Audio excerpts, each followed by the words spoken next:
Prime Minister Jacinda Ardern has announced that she will be resigning her final day on February the 7th. Let's go now to political editor Jenna Lynch, who's there at the Labour Party caucus retreat in Napier. Jenna, this is quite a shock, isn't it?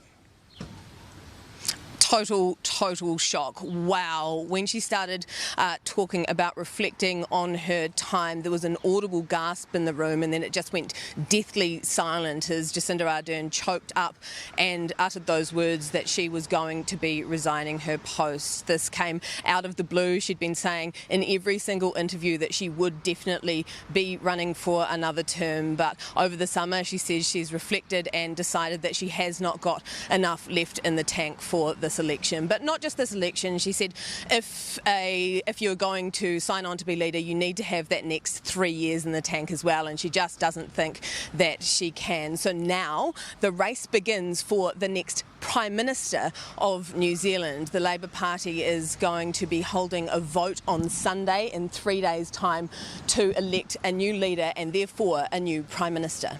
Okay, Jenna, and just on that, so who are the contenders to replace her? I mean, one obvious choice might be the Finance Minister, Grant Robertson. What's he had to say?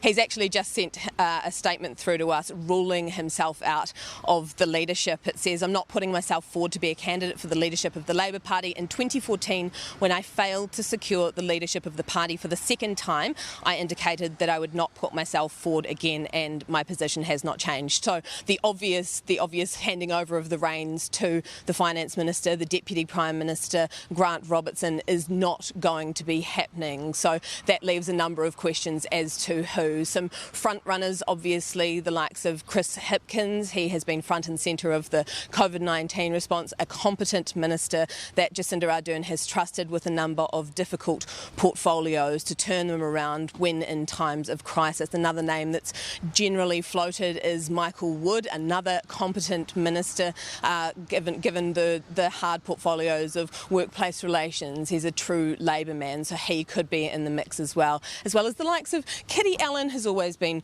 floated as a future leader, though whether it's her time yet or not, we will see whether the Labour Party thinks so. Yeah, exactly. And so what does this mean for the election exactly?